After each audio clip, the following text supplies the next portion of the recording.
So please share your name and where you're coming from. Yes, I am Lupita Aquino.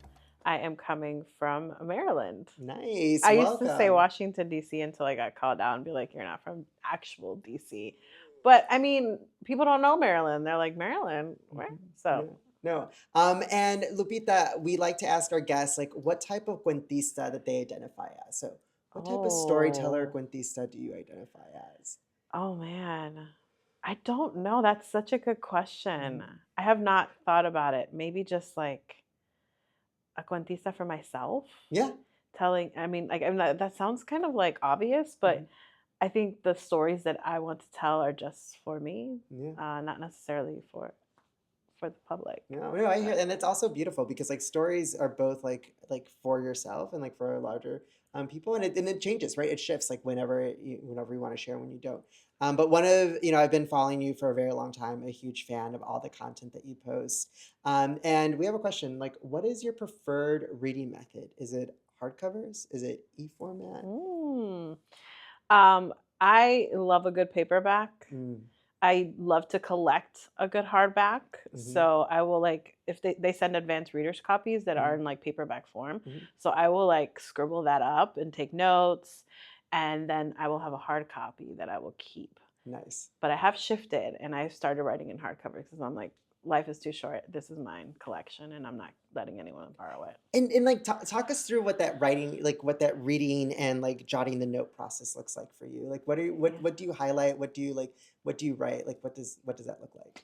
So I have two different things I do. I do quotes that are gut punchers, and then reactions, like lines that cause reactions in me. So it could just be like I write something on the end that's like LOL, or it could be something where I'm just like, it provokes something deeper, like some deeper idea that I have that I'm like, it's like a writing prompt. I could write something about it. Yeah. Perfect. Awesome. I'm a big fan of Lupita Reads as well. Out of curiosity, how many books do you think Lupita has read?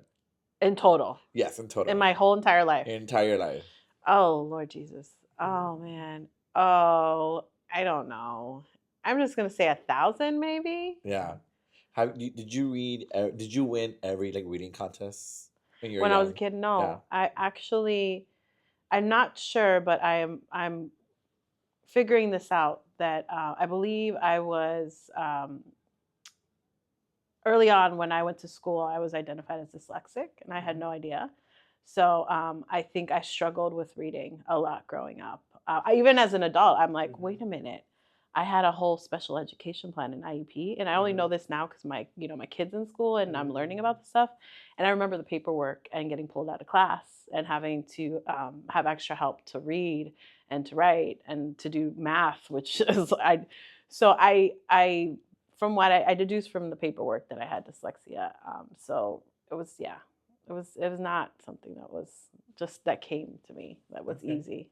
Yeah. When did you become a bookworm then? I think I've always loved like reading books and stuff, and I started with magazines, and so I think that there was that part that was struggling with the school aspect of it, but I still was able to do it for the entertainment, for like, what it made me feel. So having the separate two is what I think made me a bookworm, because in school, I was getting pushed to get good grades, do this, do that, and at home I was just kind of learning about things on my own. Yeah, that's amazing. You never stopped reading after that. And I never stopped reading after that. Yeah. That's great. What was the first book that you read that got you in your feelings? Oh, The Giver. I remember reading The Giver. I don't know if y'all remember that. I did read it, yeah. Yeah, it got me in my feelings because I identified with the little boy that was basically asked to carry the society's secrets, and like what that looked like, and knowing what and the world you live in that gets to be happy, but you're carrying the pain and the grief, and I'm like, oh Lord, I don't know what it was at such a young age. Yeah. How many books do you read at a time? Can you read multiple books at a time, or are you reading one at a time? It depends on my mood. Right now, I'm struggling with reading, so I'm reading multiple books at one time. But if I'm in the zone, I'll just read one. Boom, boom, boom, boom. And how long does it take you to read? Let's say 300 If page book. I really like a book, probably 2 days. Yeah, probably 2 days. Amazing. I think Yeah. at my peak, I'm like 2 weeks if I really like it. Girl, 2 months. Right. Something like that. Cool. Awesome. So we're just gonna ask some more questions. What is a must-read book by a Latina author? Oh my You're like, God. you have to read this. I mean, I think I Mhm. always recommend this book, and it's the one that comes to mind easily. How Not to Drown in a Glass of Water by Angie Cruz. It's just, I think it's just her as a writer, watching her trajectory and reading through her backlist to that book. It's like beautiful. Like she just captures such a powerful story, and it's so short. Yeah. And but it feels so Mhm. abundant. Mhm. And that's craft. That The it's so ability to good. do that is craft. That's so funny because I never really had that realization. It's like it is, it's like it's a pretty quick It's less read. than Yeah. 200 Oh yeah. pages, Like you can I go through think. it, but like the emotional amount that you Mhm, go through in that mhm. journey is just like phenomenal. Yeah. Oh, this is why I always love picking your brain about books. So we're also big movie people. And we always play this game. It's like, oh, if this book turns into a movie, like who would play this? Oh But yeah. was one book that you're like, oh, this has to be a movie, just for a larger audience Oh. can see. I think that's I would have to say How Not to Drown in a Glass of Water Mm. because I could see it. I think Mhm. that there are a lot of it's a big, I think, highlight on what it's like to navigate, as an immigrant, what it's like to navigate the systems and structures, like in English and non English, and like in Spanish, and the Spanglish in it was like, I think I could see that as a Yeah, I series. could see that. So you're a lover of books and lover of words, and I know this is an unfair question, so I'm recognizing that. Yeah. But if you had to pick one word that's your favorite word, it could be in English, Spanish, or Spanglish, any other language. Like, Oh, what is that one word that always gives you like joy or gets you in your feelings?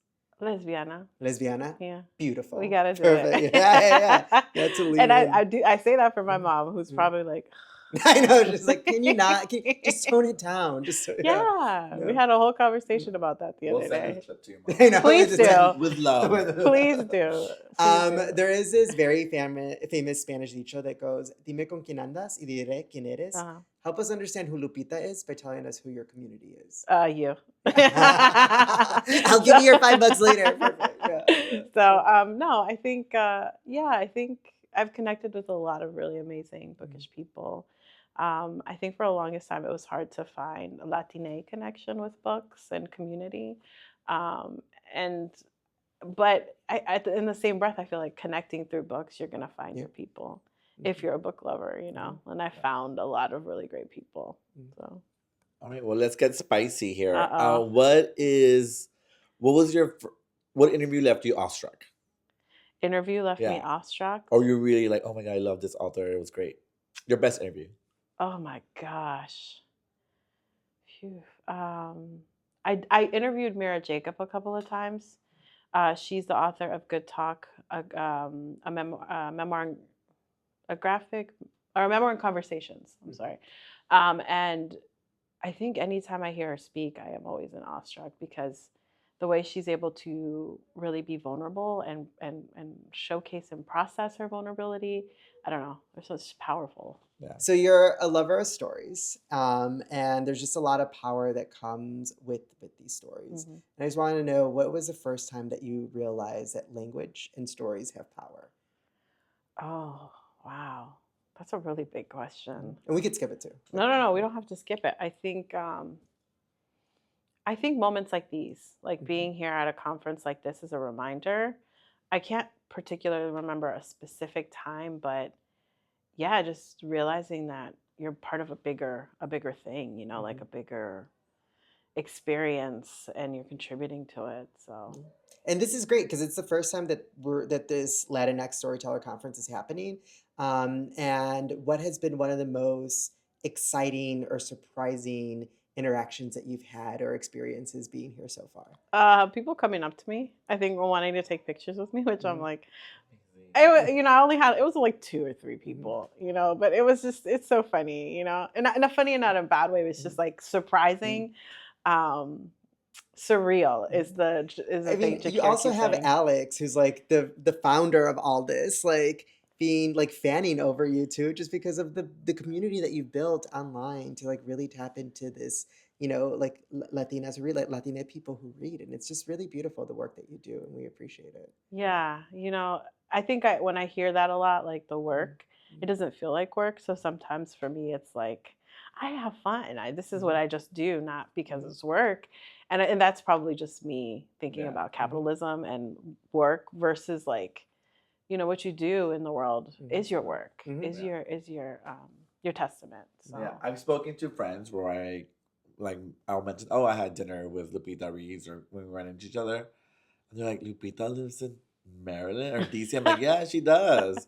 And so like they're big fans. Yeah, you have a following. It's great. yeah. Yeah. I mean, it's good and I love it. So I think that was the most surreal, is connecting the online to the in-person, and like people being like, I'm so excited to meet you and to see you. So that's been surprising and surreal.